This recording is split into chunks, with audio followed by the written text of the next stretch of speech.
दुरूद शरीफ पढ़ लें।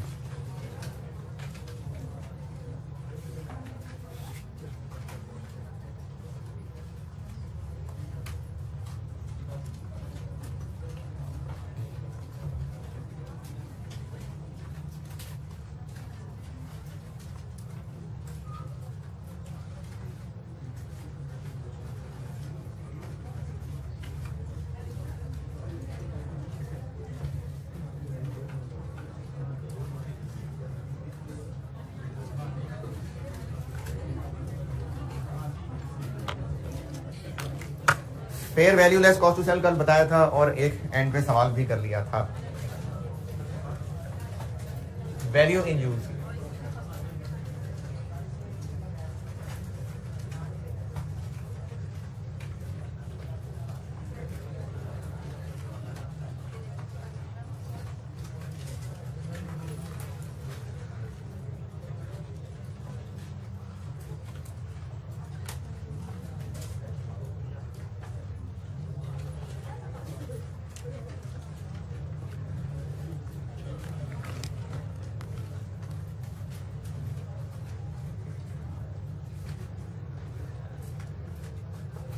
एक बस की मैंने मिसाल दी थी।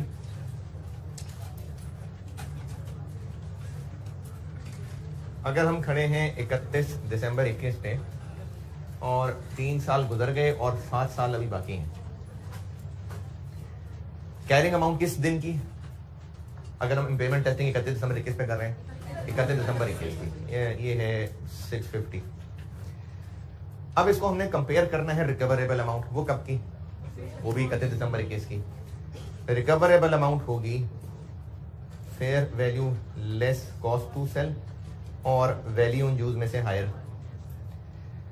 Fair value less cost to sell अगर 625 है तो इस 625 की क्या इंटरप्रिटेशन है? क्या है 625? आज कब? 31 दिसंबर 21। इस 625 की इंटरप्रिटेशन ये है कि अगर ये बस 31 दिसंबर 21 को ही अभी बेच दें तो नेट इतने मिलेंगे। ये 650 किस दिन की वैल्यू और ये 625 ये भी 31 दिसंबर 21 की। वैल्यू इन यूज का कॉन्सेप्ट ये है कि अगर इस बस को यूज किया कितने साल? 7 साल। तो इन 7 साल में मिला के हमें क्या मिलेगा? क्या मिलेगा 7 साल में? क्या बेनिफिट इस शक्ल में होंगे? क्या क्या होगा? बस है, किराया है ना, किराया आएगा। अच्छा, वो किराया आएगा 7वें साल के एंड पे जाके? नहीं, हर साल, हर रोज। फिर उसके अलावा इसके खर्चे भी होंगे, फ्यूल का खर्चा होगा, जो उसका स्टाफ है, ड्राइवर है, कंडक्टर की सैलरीज होंगी, मेंटेनेंस होगी। 7 साल यूज करेंगे तो जो मिलेगा वो वैल्यू यूज है। लेकिन 650 और 625 किस दिन की वैल्यू है? अब हम एक दिन की वैल्यू के साथ कंपेयर 7 साल के रोजाना हर महीने मिलने वाले कैश फ्लो को कैसे कंपेयर करें? तो हमें इन सब को भी एक वैल्यू में कन्वर्ट करना पड़ेगा और वो वैल्यू किस दिन की होगी? 31 दिसंबर 21। इसको वैल्यू इन यूज कहते हैं। कैसे कैलकुलेट करें? 7 साल तक फैले हुए चीजों को एक वैल्यू पे लाना है, तो वो कैसे किया जाए? सबको प्लस कर लें बस। आपने क्यूएम पास की हुई है, तो अब 7 साल पे फैली हुई फिगर्स हैं, उनको एक पॉइंट पे जमा करना है, तो उनकी डिस्काउंटिंग करनी पड़ेगी। तो ये जो वैल्यू इन यूज होती है ये इन सब की पीवी होती है, present value. Value in use होती है नेट टोटल प्रेजेंट। नेट इसलिए कह रहा हूं क्योंकि कैश आ भी रहा होगा और कैश खर्च भी हो रहा होगा। Of future cash flows related to asset।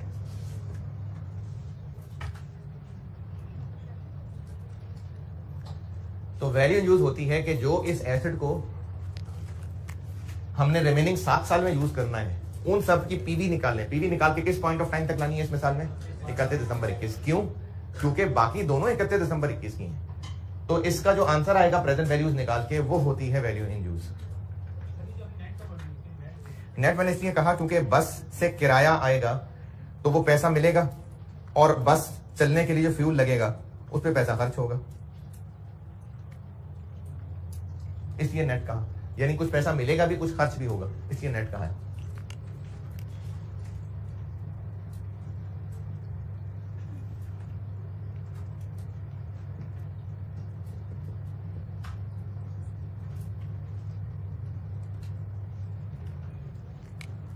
और डिस्काउंटिंग करनी है तो कोई मुनासिब सा डिस्काउंट रेट होगा और आपको ये पेपर में गिवन ही होगा।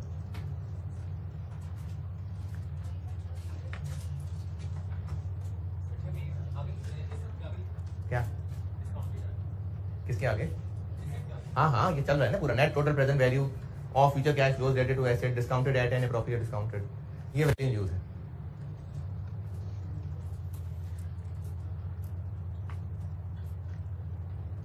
और अब इस वैल्यू यूज को पढ़ने के लिए दो चीजें हम डिटेल से पढ़ते हैं, एक फ्यूचर कैश फ्लोज और एक डिस्काउंट रेट। इन पे बात करते हैं। यहां तक जो किया उसको नोट करना है तो कर लें, वैल्यू यूज लिख लें और फिर मैं आपको फ्यूचर कैश फ्लोज पे बात लेके चलता हूं।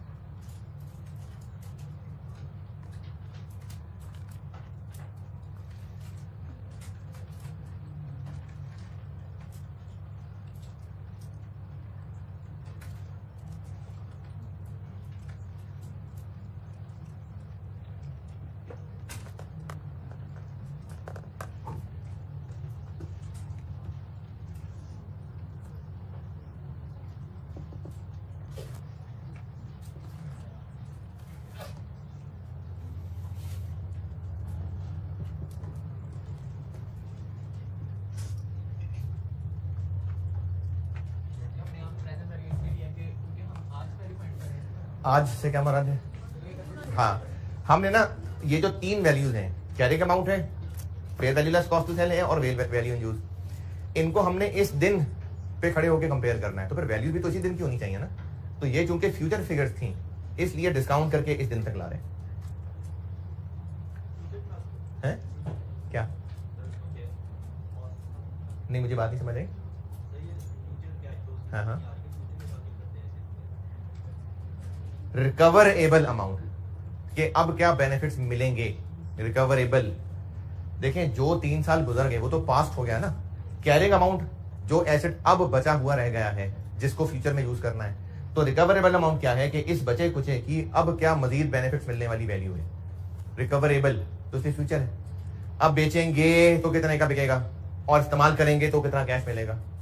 पास्ट तो खत्म हो गई बात, अब जो एसेट रह गया है उसकी हम रिकवरेबल अमाउंट निकाल रहे हैं। हाँ, ये एस्टिमेटेड ही है, ये भी अंदाजन चीज है, ये भी अंदाजन चीज है। हाँ, एस्टिमेटेड है जी। कम लेते हैं, कम कब लेते हैं?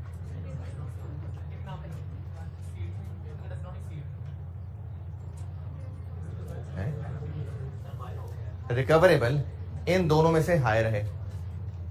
रिकवर ये वैल्यू यूज अगर डिस्काउंट कर लिया इसको और वो आ गई 634, तो रिकवरेबल 634 है। अब आप कह रहे हैं कि 650 से जब कंपेयर करेंगे तो हमारी बुक्स में एसेट कितने पे मौजूद है? 650, और यही बैलेंस शीट में शो करने वाले होंगे। आइए 36 से ये कह रहे हैं कि आप देख लें कहीं आप बढ़ा चढ़ा के तो नहीं दिखाने लगे, एसेट शोखियां तो नहीं मार रहे, एसेट की औकात से ज्यादा तो नहीं बता रहे। ये एसेट की औकात है, रिकवरेबल उसकी औकात है, ये बुक्स में वैल्यू है। और एसेट क्या होता है? जो फ्यूचर बेनिफिट्स देगा। तो हमें नजर आ रहा है कि बस ये इतने बेनिफिट्स देने के काबिल है, ये इसकी औकात है। तो आई 36 ये कह रहा है कि आप इंश्योर कर लें कि एसेट को औकात से बढ़ा के तो नहीं शो कर रहे हैं। इसके लिए एक वर्ड टर्म यूज होती है कि एसेट ओवरस्टेट तो नहीं हो रहा, बस ये इंश्योर करना है। अगर कैरिंग अमाउंट 650 होती, रिकवरेबल 700 होती, तो बस हम खुशी खुशी 650 को दिखा लेते बैलेंस शीट में, कम ज्यादा ना हो, यानी ओवरस्टेट ना हो। अगर एक एसेट अच्छा है तो बहुत अच्छी बात है, 650 को खुशी खुशी एसेट दिखाएं, लेकिन अगर उसकी रिकवरेबल 650 से कम है तो फिर औकात से बढ़ा के ना दिखाएं। ये मकसद है I36 का।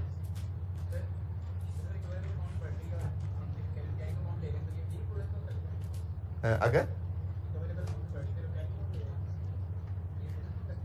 ये जो आइस होते हैं ना, ये हो सकता है ये बड़े बूढ़ों के कॉन्सेप्ट को मानते हो सकता है ना मानते हो। तो जो प्रूडेंस कॉन्सेप्ट ये होता है कि एसेट्स को बढ़ा चढ़ा के नहीं बताना, इनकम्स को बढ़ा चढ़ा के नहीं बताना, लॉसेस और लायबिलिटीज को छुपा छुपा के नहीं रखना, ये प्रूडेंस कॉन्सेप्ट है। I36 को हाँ ये बात पसंद आई हुई है कि एसेट को बढ़ा चढ़ा के नहीं बताना। बुक्स में तो यही है, अगर तो ये औकात से बढ़ा हुआ नहीं है तो बस ठीक है 650 बुक्स में रहेगा, क्योंकि बुक्स में डेबिट क्रेडिट इसका हुआ हुआ है, इनका नहीं हुआ हुआ। ये तो ऐसी हवाई फिगर्स हैं, बुक्स में ये फिगर मौजूद है, कॉस्ट लेस डेप्रिसिएशन होते होते ये पहुंचा हुआ है बुक्स के अंदर। ये है जो चीज बुक्स के अंदर मौजूद है। I36 ये इंश्योर कर रहा है कि इसी को रहने दें, या कम कर दें? तो अगर रिकवरेबल अमाउंट इससे ज्यादा है तो बस सब अच्छा है, चलने दें। लेकिन अगर रिकवरेबल कम है तो फिर ये ना करें, फिर इसको कम कर दें। ये नोटेड भाई। अब यहां से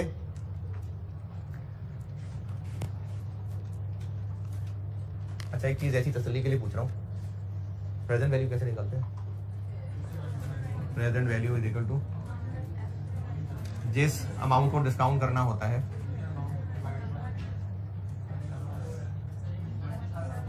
मल्टीप्लाई करना है वो भी ठीक है, डिवाइड करना है वो भी ठीक है, 1 प्लस जो भी डिस्काउंट रेट है पावर, ठीक। अच्छा, इस चीज को ना ये डिस्काउंट फैक्टर भी कहते हैं, ये भी पता है? ठीक है जी, अच्छी बात है, आपको आती है डिस्काउंट के।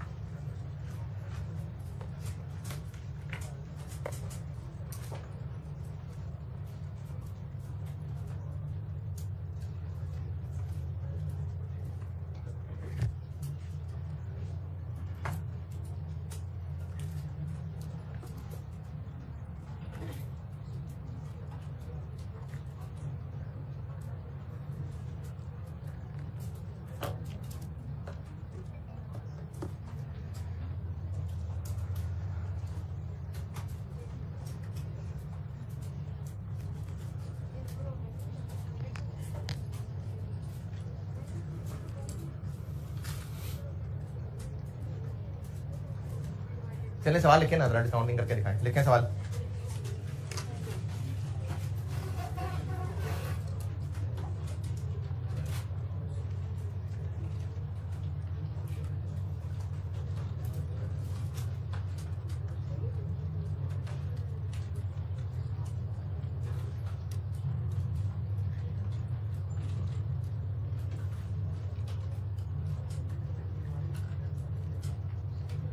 Net cash inflows, net cash inflows, सवाल लिखवा रहा हूं, net cash inflows over remaining life of an asset, net cash inflows over remaining life of an asset are as follows.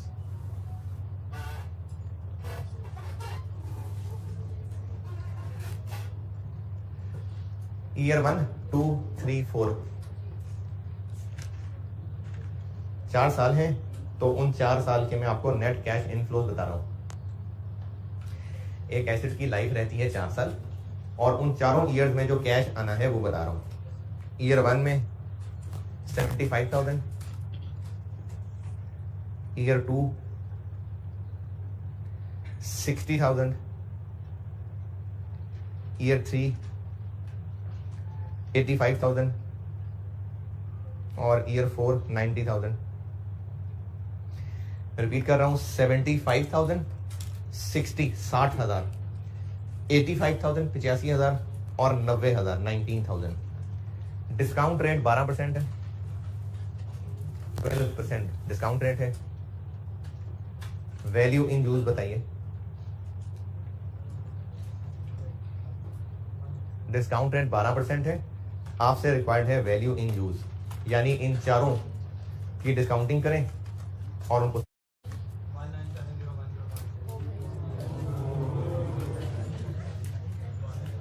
चले बाकी आम इंसान भी कर दें।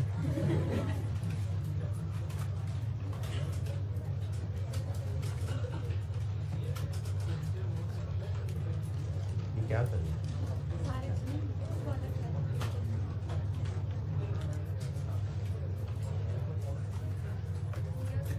कि 1 साल डिस्काउंटिंग है कि 2 साल डिस्काउंटिंग है कि 3 साल डिस्काउंटिंग है?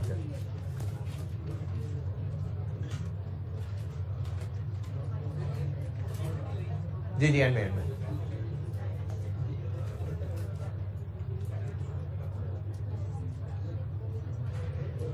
अच्छा, ये ना वैल्यू यूज निकालने के लिए कैश फ्लोज है ना, उनकी अजम्पशन यही होती है कि ये साल के एंड में ही है।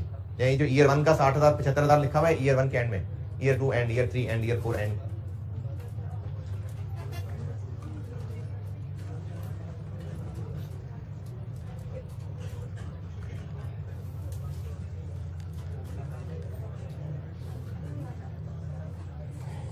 किया, कैसे किया?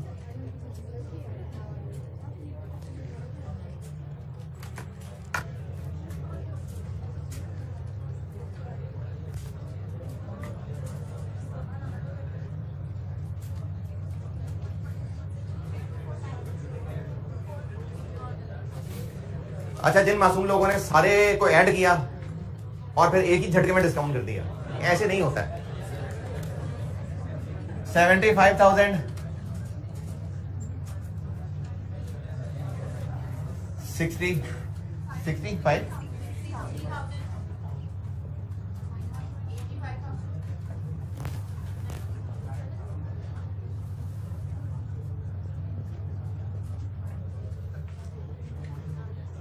भाई, हर साल का अलग अलग कैश फ्लो है, हर एक की अलग पावर के साथ डिस्काउंटिंग होगी। क्यूएम में आपने, मैं उम्मीद करता हूं कि डिस्काउंटिंग सीखी हुई है। टाइम लाइन पे हमने यहां पहुंचना है, यहां पर मिलना है 75, यहां मिलना है 60, यहां मिलना है 85, यहां मिलना है 90। इसको 1 साल डिस्काउंट, इसको 2 साल डिस्काउंट, इसको 3 साल डिस्काउंट, इसको 4 साल डिस्काउंट, तो बनेगी प्रेजेंट वैल्यू सबकी टोटल।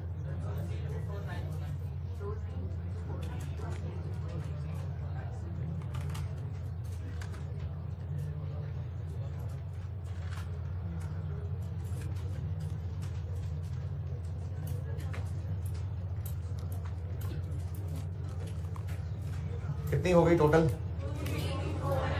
2 2 4 9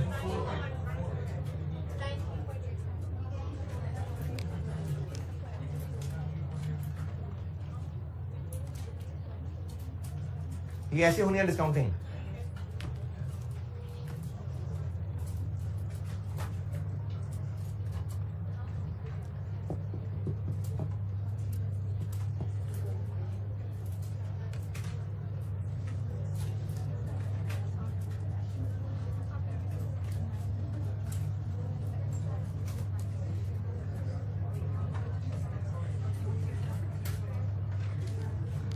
अब इन दोनों को पढ़ते हैं डिटेल से।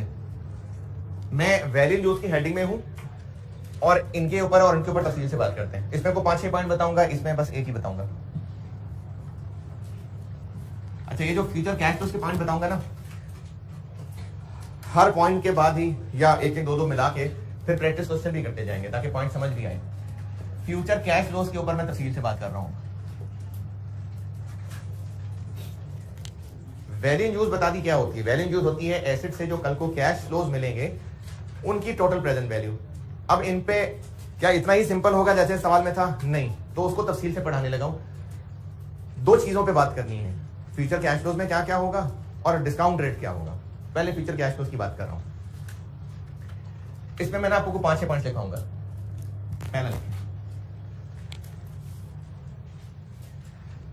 मैंने वैल्यू यूज पढ़ानी शुरू किया। ठीक है, हम लोग, मैं जो कल पढ़ा था उसको एक समरी बताता हूं। हम लोग ना साल के एंड पे ये देखा करेंगे कंपनी के इंडिकेशंस तो नहीं है रिकवरेबल इंपेयरमेंट की, चल रहा है ना। इंपेयरमेंट टेस्ट करना है कि नहीं करना, इसका फैसला होता है गुडविल, वो इंटेंजिबल एसेट जिसकी इंडेफिनिट लाइफ है, और वो इंटेंजिबल एसेट जो अभी अवेलेबल फॉर यूज नहीं है, इनकी हर साल। और बाकी सब में कौन शामिल है? पीपीई, इंटेंजिबल एसेट्स और इन्वेस्टमेंट प्रॉपर्टी कॉस्ट मॉडल वाली। इंटेंजिबल एसेट्स नहीं पढ़ना हमने, वो FAR 2 में है, और इन्वेस्टमेंट प्रॉपर्टी ये पढ़नी है बाद में। तो मेनली बात अभी पीपीई की हो रही है। इनमें से ये देखा जाया करेगा कि इनमें कहीं सिम्टम्स तो नहीं है बीमारियों के, अगर है तो टेस्ट कर देंगे, नहीं है तो नहीं करेंगे। क्या है मुराद टेस्ट से? रिकवरेबल अमाउंट कैलकुलेट होगी। रिकवरेबल अमाउंट क्या है? Higher of fair value less cost to sell और value in use. Fair value less cost to sell क्या है कि अभी अगर बेचेंगे तो नेट कितने पैसे मिलेंगे, fair value less cost to cell.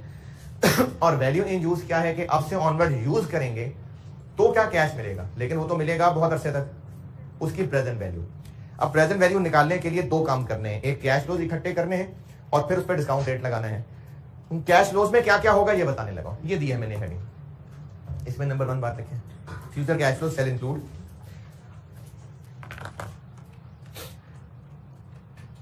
future cash flows shall include, यानी इसमें हमने क्या क्या शामिल करना है। Future cash flows shall include, बस की मिसाल दोबारा बताता हूं। बस को अगर रिमेनिंग 7 साल और यूज करेंगे तो क्या क्या कैश इनफ्लोज होंगे। कैश इनफ्लो आउटफ्लो समझ आ रही बात, इनफ्लो आउटफ्लो जी, क्या क्या कैश इनफ्लोज होंगे, किराया आएगा, बिल्कुल ठीक है, और क्या क्या आउटफ्लोज होंगे, फ्यूल है, ड्राइवर की सैलरी है और मेंटेनेंस है। और ये दोनों कब तक चलते रहेंगे, जब तक बस चलती रहेगी 7 साल तक। और बस 7 साल के बाद क्या करेंगे, फिर उसको बेच देंगे, तो बेचेंगे तो फिर कैश इनफ्लो होगा, इंक्लूड। इस तरह से मैंने 3 बातें बोलनी है, ठीक है। पहला लिखें, ये पहला, आप ना अभी 2 3 लगा लें, पता नहीं कितनी लाइनें लगे, वैसे कहा है कि 3 बातें लिखाऊंगा, आप अभी 1 लिखें।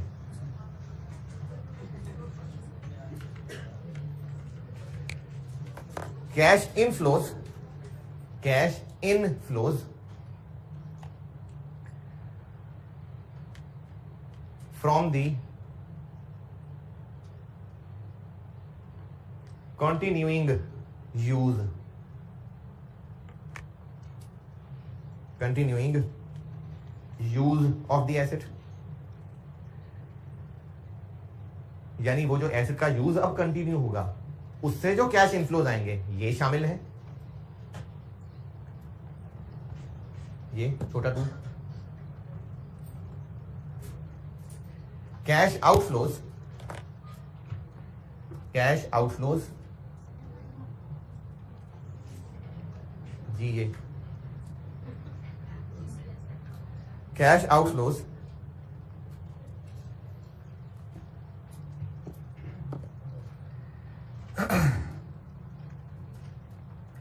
necessarily incurred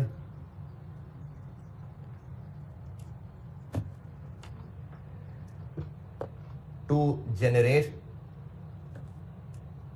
above cash flows, to generate above cash inflows, to generate above cash inflows। Point 1 में क्या लिखवाया था, cash inflows from the continue use of the asset, कि एसेट जो यूज कंटिन्यू होगा। अच्छा, मेरे ना मुंह में वो 2 3 छाले हैं, मुझसे बोला नहीं जा रहा, तो जो लफ्ज समझ ना आए मैं दोबारा आराम से बोल दूंगा।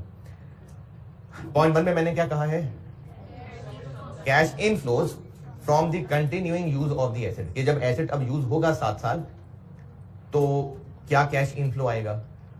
पॉइंट 2 लिखवा रहा हूं, सब पॉइंट 2, कि वो जो ऊपर कैश इनफ्लोज हैं उनको कमाने के लिए खर्चा भी तो होगा ना, वो लिखवाया मैंने अंग्रेजी में, cash outflows necessarily incurred to generate above cash inflows,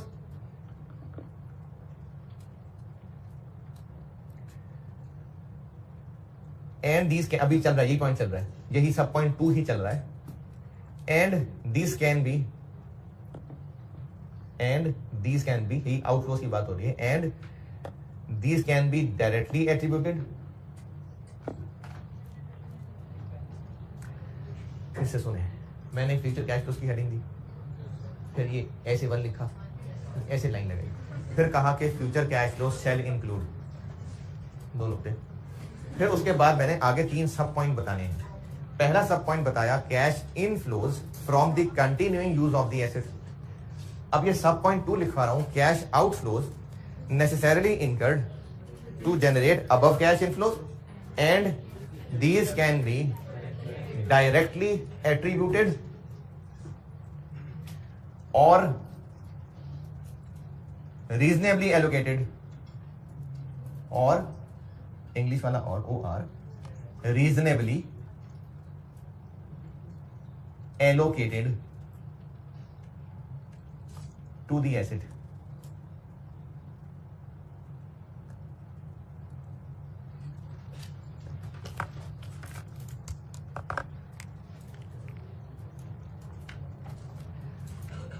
सब पॉइंट 1 में बताया है cash inflows from the continuing use of the asset. सब पॉइंट 2 में बताया है cash outflows necessarily incurred to generate above cash inflows and these can be directly attributed और reasonably allocated to the asset. इसका मतलब यह है कि खर्चे हम बोलेंगे आउटफ्लो जो उन्हीं इनफ्लोज को कमाने के लिए लगेंगे जैसे बस अगर कमा के देगी तो फ्यूल खाएगी, फ्यूल का खर्चा, ड्राइवर कंडक्टर की सैलरीज का खर्चा, ये हो गए उसके डायरेक्टली एट्रीब्यूटेड। फिर उसके अलावा हो सकता है इस बस के साथ 8-10 बसेस की इकट्ठी मेंटेनेंस होती हो, और जो लोग कॉस्ट पड़ रहे हैं, मेंटेनेंस के खर्चे किसी रेशो में सब बसेस में बांट दिए जाते हो, तो एक रीजनेबल तरीके से एलोकेट भी हो गए। इन शॉर्ट के उस बस के खर्चे, पॉइंट 2 का मतलब है उस बस पे हमारे होने वाले खर्चे, पॉइंट 1 का मतलब है उस बस से आने वाले पैसे, और पॉइंट 2 का मतलब है कि उस बस पे खर्च होने वाले पैसे। और सब पॉइंट 3 हो गए बस 7 साल, अब बस इसको आखिर में बेच देंगे। तो सब point 3 net disposal proceeds, net disposal proceeds at end of useful life, net disposal proceeds at end of useful life.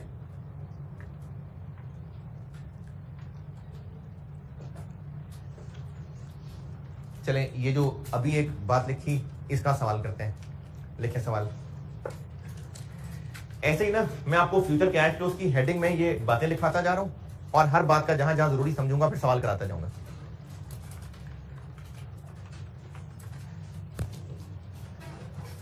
जी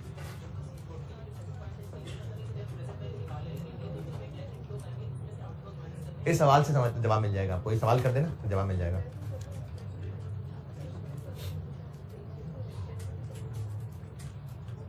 अच्छा, कैश फ्लो क्या होता है? कैश की आनिया जानिया, ठीक।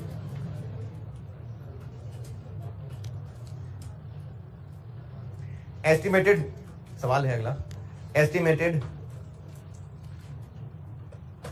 Future cash flows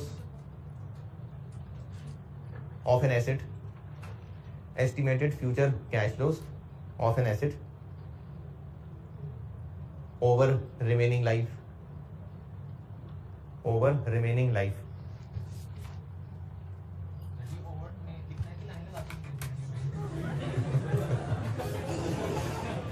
over, OVER।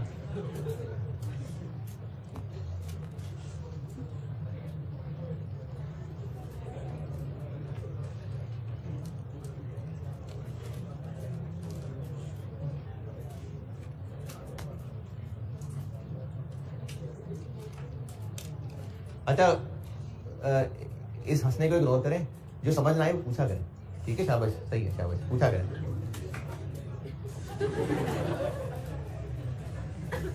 तो ओवर रिमेनिंग लाइफ, अब following cash flows बता रहा हूं। अब वो फॉलोइंग कैश फ्लोज हैं कुछ इस तरह से।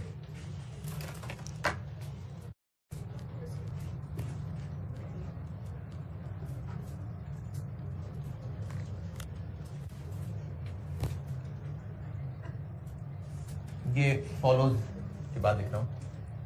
ऑपरेटिंग कैश इनफ्लोज ईयर 1, 2, 3, 4, 80,000, 95,000, 110,000 और 115,000। ऑपरेटिंग कैश आउटफ्लोज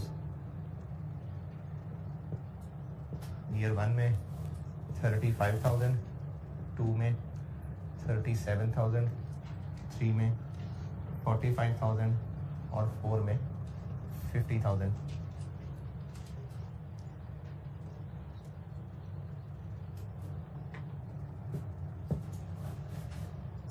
और एक्सपेक्टेड डिस्पोजल वैल्यू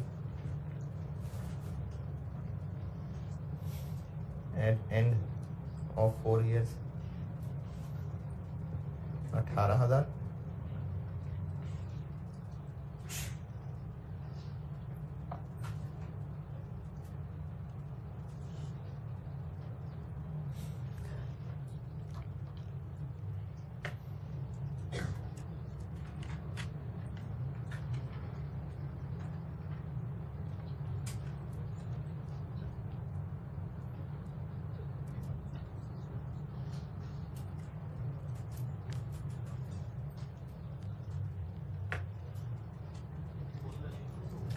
चाचा जी किधर है, कौन है?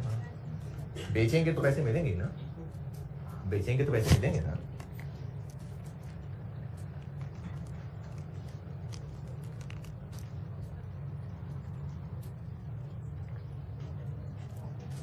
और ये आखिर में एक लाइन और लिख रहा हूँ, ये नजर नहीं आए शायद, तो यहाँ लिख रहा हूँ expected selling cost at end of 4 years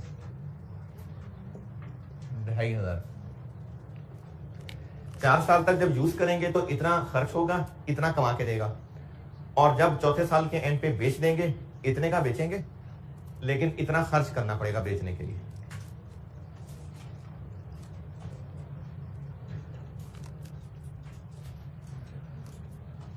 $2,500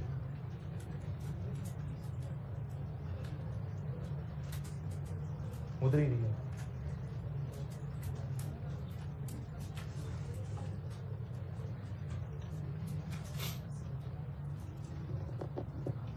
यहां तक नोटेड?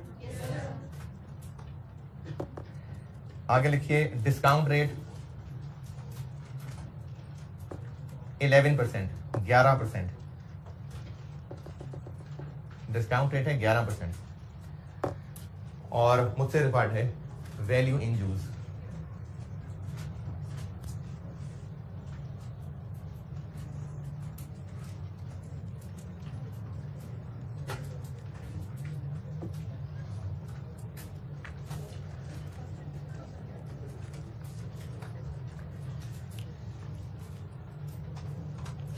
अच्छा, मैंने शायद कल भी ये बात की थी कि आप अपना AFC पार कर आए हैं, अब आपने ना सिर्फ ऑप्शंस को नहीं क्लिक करना, आपने लिखना है कुछ, तो इसकी जो भी कैलकुलेशंस होती हैं वो सामने प्रेजेंट होती हैं। वैल्यू इन यूज कर रहा हूं कैलकुलेट। इसको सॉल्व करने का एक रीजनेबल तरीका ये है कि आप टाइमलाइन बना लें और कैश फ्लोज लिख लें। जैसे इनफ्लोज हैं 80,000, 95,000, 110,000 और 115,000।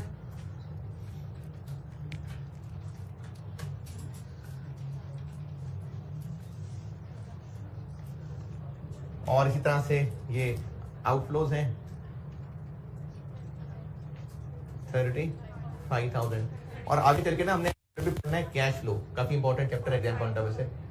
तो कैश इनफ्लो और आउटफ्लो को शो करने के लिए एक मुनासिब तरीका ये होता है कि ब्रैकेट्स लगा लें। आउटफ्लो है तो ब्रैकेट लगा लें, इनफ्लो है तो पॉजिटिव रहने दें। फिर इसके अलावा एंड पे हमें इसको बेच के 18 का बेचेंगे 155।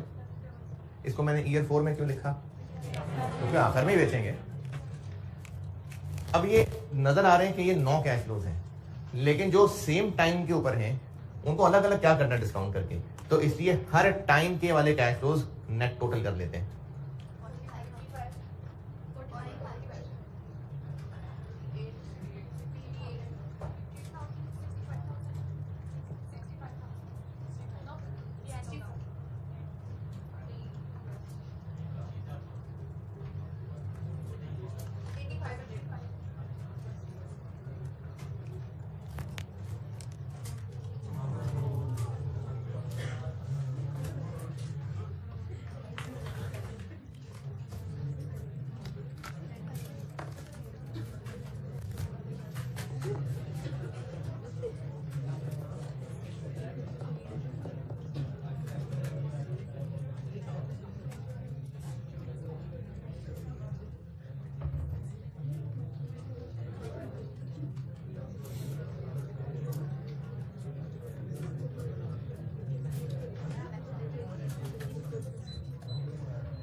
अच्छा, अब ये इन 9 की नेट 4 फिगर्स बन गए जिनकी डिस्काउंटिंग कर रही है। इसको कितनी पावर 1 2 3 4 है?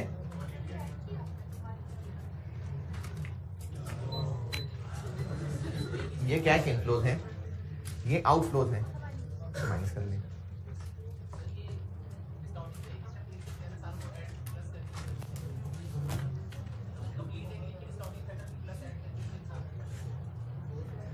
अच्छा, अब ये 4 फिगर्स आ गई, इनकी डिस्काउंटिंग करनी है। इसमें मैंने अभी आपको डिस्काउंट रेट बताया 11%, तो आप ऐसे भी कर सकते हैं कि जो मैंने पहले किया था कि दिस इंटू 1.1 पावर -1, 1.11 कैसे, वो ब्रैकेट में 1 + 11%। इसी तरह this into 1.11 power -2, this into 1.11 power -3 और इसकी पावर -4। जिस तरह पहले किया था ऐसे भी कर सकते हैं। इसका एक और एक रीजनेबल तरीका ये है कि आपको डिस्काउंट रेट बताने की बजाय हो सकता है डिस्काउंट फैक्टर बता दिए होते, 1 का अलग, 2 का अलग, 3 का अलग, 4 का अलग, तो फिर क्या करते, फिर मल्टीप्लाई कर देते। 1 वाले का फैक्टर यहां लिखते, 2 वाले का यहां लिखते, 3 यहां, 4 यहां, ऐसे ही कर देते हैं। चले, फैक्टर बताए होते ना तो वो इस तरह निकले होते, जो बताए होते वैसे निकले होते। ये इसको कहते हैं ना डिस्काउंट फैक्टर। तो ईयर 1 वाला फैक्टर ऐसे निकला होता, फर्ज करें आपको डिस्काउंट फैक्टर बताया, वो शक्ल बना लेते हैं, तो इसका क्या बताया होता, 0.90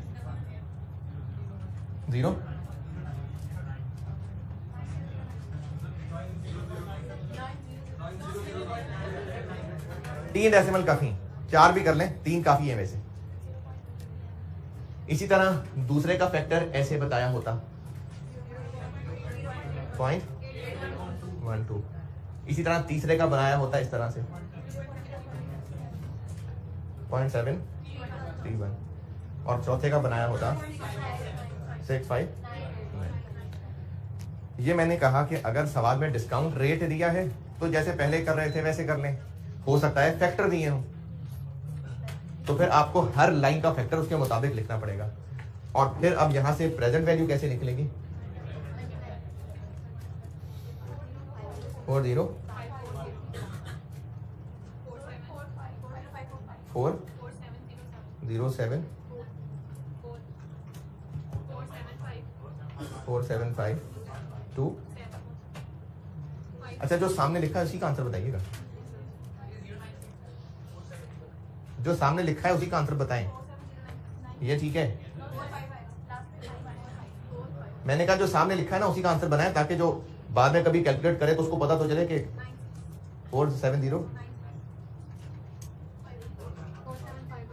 47। कोई बात नहीं, राउंडिंग ऑफ डिफरेंस कोई इशू नहीं है। पेपर मार्क करने वाले, कंप्यूटर ने नहीं पेपर मार्क करने आपके, ये राउंडिंग ऑफ का डिफरेंस है, कंप्यूटर पेपर मार्क करने वाले को पता है, कोई इशू नहीं है। 5355।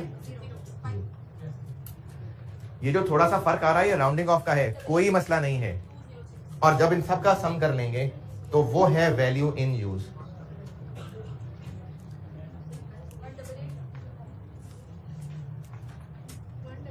One double eight. अच्छा, जो सामने मैंने लिखा है ना मुझे उसका आंसर बता दें।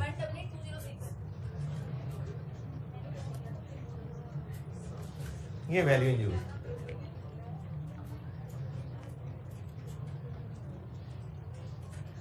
अगर आप इसको इस तरह ना करें और ऐसे कर लें जिस तरह अभी कुछ देर पहले किया था तो वो भी सही है, गलत बिल्कुल नहीं है। थोड़ा सा फर्क आएगा, कोई मसला नहीं है, वो राउंडिंग ऑफ का फर्क है। राउंडिंग ऑफ का फर्क क्या है, ये आगे चल रहा है इतना ही है तो हमने राउंड ऑफ कर दिया ना, इसलिए राउंडिंग ऑफ का फर्क आ रहा है, कोई मसला नहीं है, कोई बात नहीं। हमने कौन से जेब से पैसे देने हैं, राउंडिंग ऑफ है, कोई मसला नहीं है। देखो जितनी बड़ी फिगर्स होंगी उतना फर्क बढ़ जाएगा, कोई मसला नहीं है। इतना भी ज्यादा नहीं होगा वैसे, हाँ तो बस ठीक है, इतना ज्यादा तो नहीं।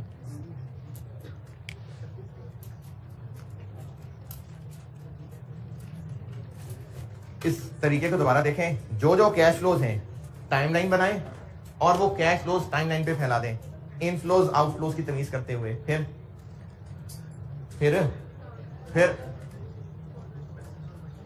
हर टाइमलाइन का नेट टोटल कर लें। अब उस नेट टोटल की डिस्काउंटिंग करनी है, चाहे ऐसे कर लें चाहे फैक्टर लिख के कर लें। वैसे जो ज्यादा डिसेंट तरीका है वो ये बात। अब आपको इस सवाल में फैक्टर नहीं बताए हुए थे ना, खुद निकाल लें ऐसे। इसका शॉर्टकट भी बताता हूं वैसे। और ये फिगर कैसे बनेगी, प्रेजेंट वैल्यूज आ जाएंगी और आखिरी काम इन सबको सम कर दें, वो वैल्यू।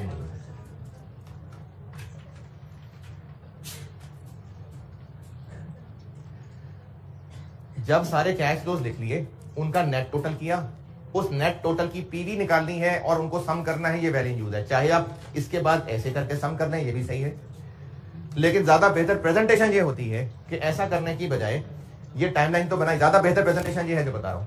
इन्हीं के नीचे क्या लिखें, इनके फैक्टर्स, और मल्टीप्लाई करके जो आंसर बने फिर उनको सम कर लें।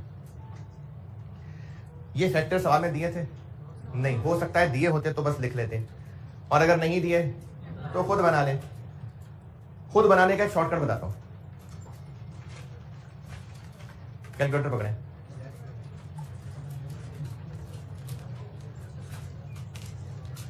वन बोलना नहीं, करना है साथ, जो बोल रहा हूं वन लिखें, इक्वल दबा दें, अब लिखें डिवाइड, और डिस्काउंट रेट क्या था तो 1.11, 1.11।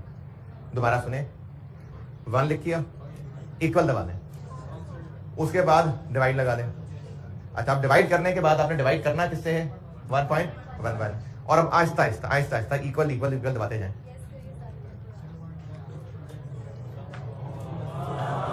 ये आता जाए।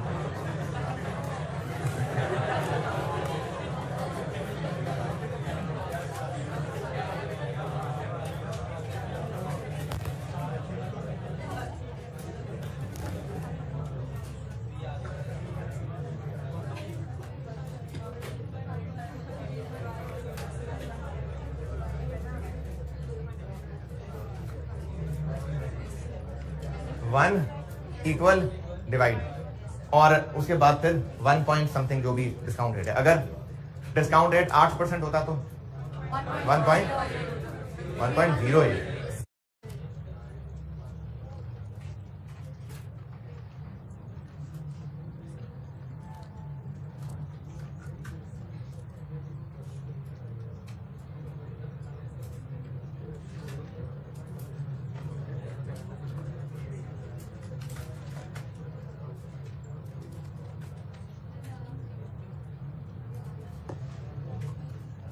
चलिए आगे बढ़ते हैं।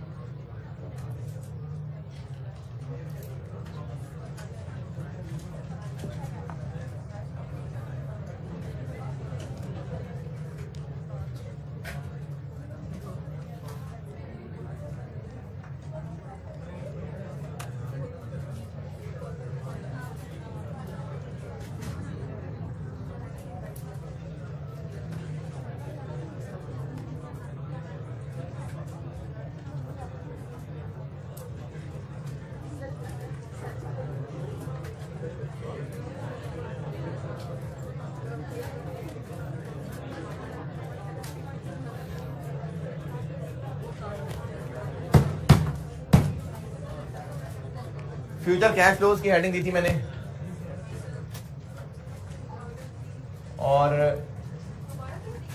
नहीं बता दी ना हेडिंग, बस है हेडिंग आपके पास, उसमें एक पॉइंट लिखवा दिया,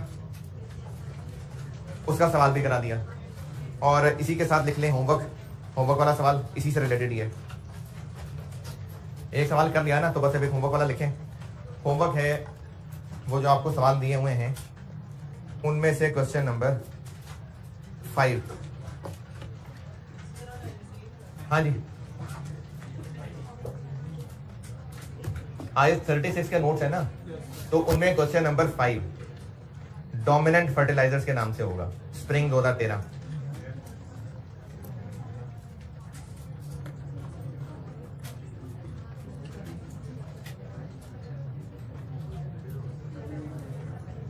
IS 36 के नोट्स में क्वेश्चन नंबर 5 स्प्रिंग 13 अटेम्प्ट है डोमिनेंट फर्टिलाइजर्स के नाम से। बस इसका डबल सवाल है, 2 एसिड्स हैं, 2 एसिड्स का डाटा है तो डबल सवाल हो गया 11 नंबर का। ये होमवर्क है, ठीक है, होमवर्क है, करना है।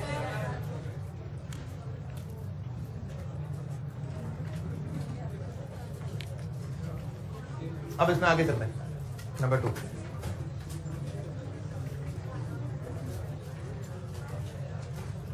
फ्यूचर कैश फ्लोज पढ़ा रहा हूं, एक पॉइंट बता दिया, समझा दिया। अब नंबर 2 है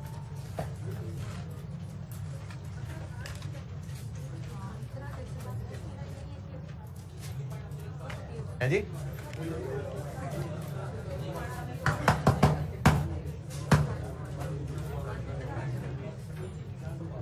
पूछो यार।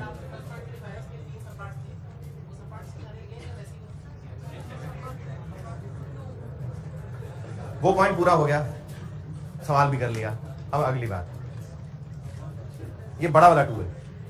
बड़ा 1 था, फिर छोटे छोटे 1 2 3 थे, फिर अब ये बड़ा 2 आ गया। ये असल में ना आईएएस में होते हैं पैराग्राफ्स, तो ये मैंने उनको फिर आपको आपके लेक्चर नोट्स की शक्ल में समेटे होते हैं।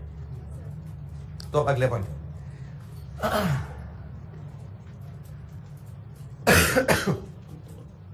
लिखिए अंग्रेजी।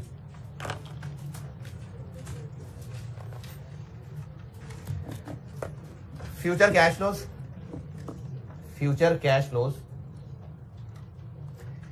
should reflect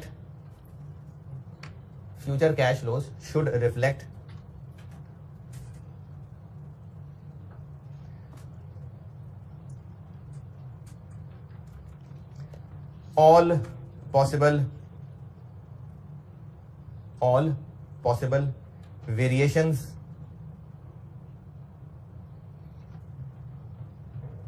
रिपीट कर रहा हूं, future cash flows should reflect all possible variations in cash flows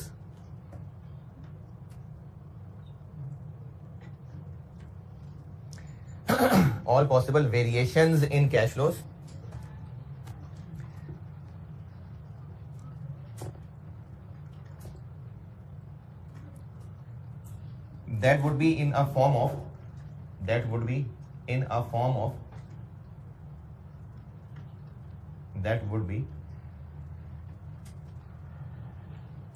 of expected value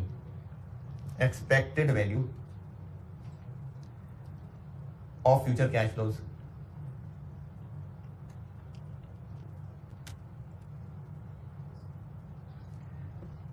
कख भी समझ नहीं आया, इसका सवाल लिखें। आप इस पॉइंट के लिए एक सवाल लिखें।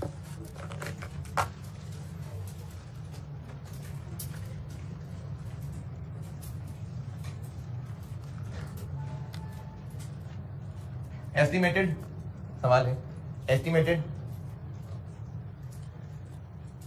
Cash flows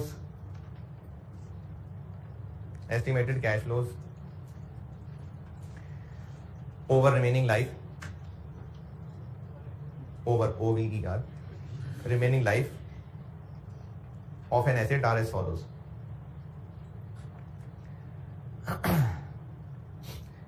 Estimated cash flows over remaining life of an asset are as follows. अब वो as follows ये हैं।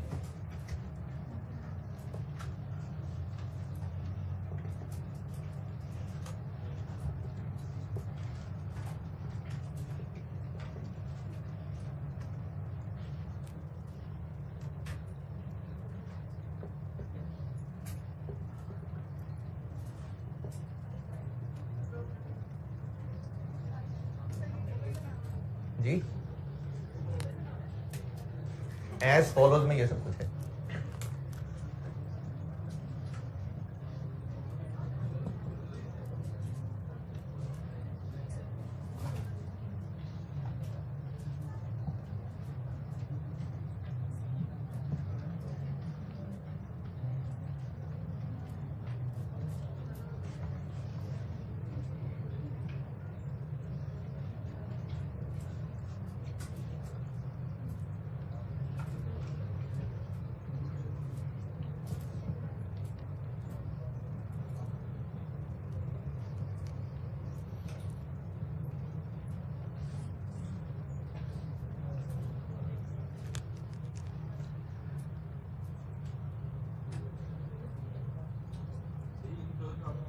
क्या जी? नेट का है ना, नेट बस सिर्फ ये है जो नेट नेगेटिव था, अदरवाइज बाकी सारे इंक्लूड हैं। यानी पहले साल में खर्चा ज्यादा हो जाएगा इस सिनेरियो में।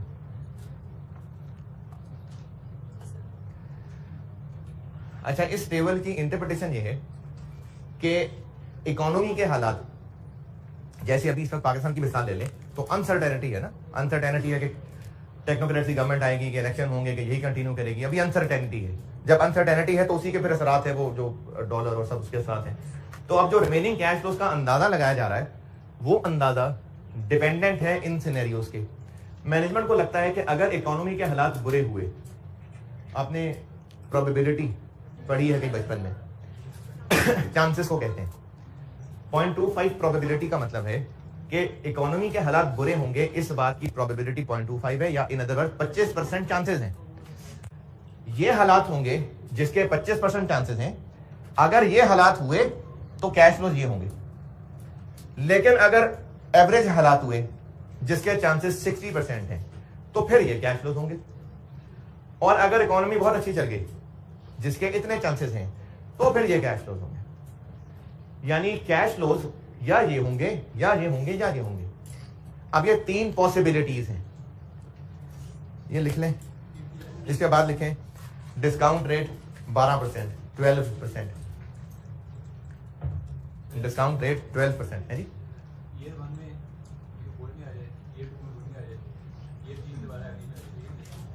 क्या क्या क्या अभी नहीं आया ना, अभी तो हम फ्यूचर को सोच रहे हैं, अभी नहीं गुजरे हैं 2-3 साल, अभी तो हम फ्यूचर का अंदाजा लगा रहे हैं। डिस्काउंट रेट 12% है, 12% है जी। नेट लिखा है ना मैंने, जिस तरह ये था तो नेट नेगेटिव आ रहा है, यानी ये ज्यादा है वो कम था। ये टेबल लिख लिया और इस टेबल के बाद मैंने कहा डिस्काउंट रेट 12% है और मुझसे रिक्वायर्ड है value in use.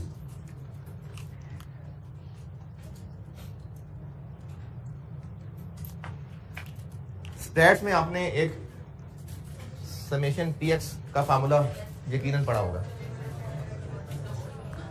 Summation px, जब एक डेटा है और हर एक की प्रोबेबिलिटी है तो उसका एवरेज करने का तरीका होता है हर फिगर को उसकी प्रोबेबिलिटी से मल्टीप्लाई करते जाए और फिर सम कर दें। इसको एक्सपेक्टेड वैल्यू कहते हैं। अगर ऐसे हालात हों, यानी फ्यूचर कैश फ्लोज इस तरह से मुख्तलिफ वैरायटीज के साथ हो, जो मैंने अंग्रेजी लिखाई कि जो हम कैश फ्लोज बनाएंगे उसमें सारी वेरिएशंस रिफ्लेक्ट होनी चाहिए।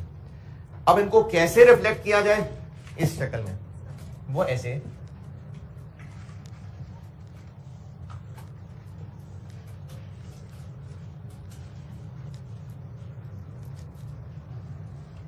ये सोल्यूशन है कि हम लोग अब कैश फ्लोज की बजाय उनकी एक्सपेक्टेड वैल्यू लिख रहे होंगे।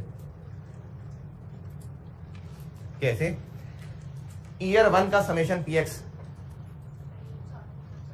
ईयर 1 का समेशन पीएक्स,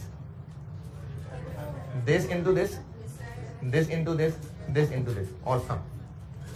ये एक्स है, ये पी है, पी एक्स और फिर सम।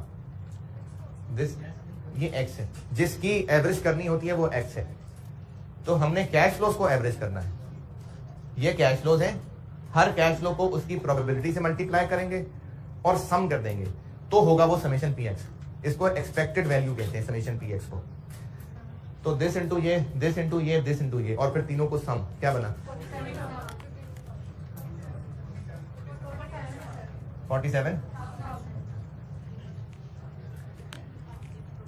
47 ना समझ आया उसी को। ये नेगेटिव है ना, ये नेगेटिव है भाई। तो 10,000 इंटू 0.25 माइनस में है, 50,000 इंटू 0.6, 130 इंटू 0.15। इनको सम करेंगे तो ये बन जाएगा जी।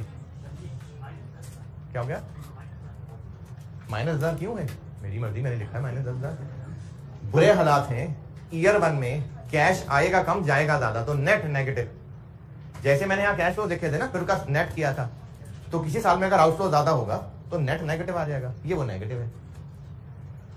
इसी तरह से दूसरे साल में क्या लिखूं? 15,000 इंटू 0.25, 75,000 इंटू 0.6, 160,000 इंटू 0.15 और इनका सम। ये समेशन पी एक्स है, इसको एक्सपेक्टेड वैल्यू कहते हैं। तो अगर कैश फ्लो एस्टिमेट किए गए हो ऐसे, और आपको सवाल में कैसे पता चलेगा? इस तरह की शक्ल बनाई होगी, प्रोबेबिलिटीज नहीं होंगी।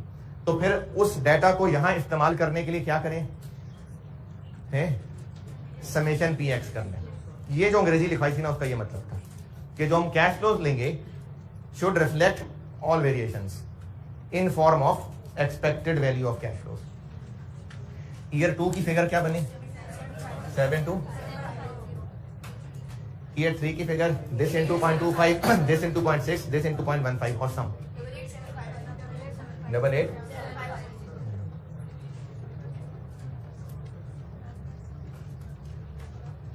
Discount factor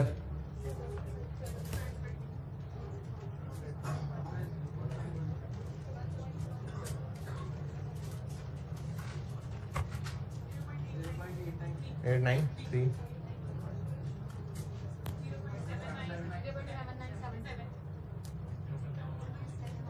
1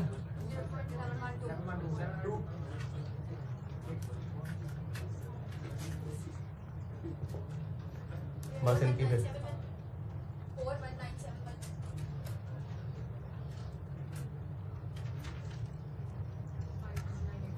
7 6 3 1 9। तो वैल्यू इन यूज बन गई G1 1 4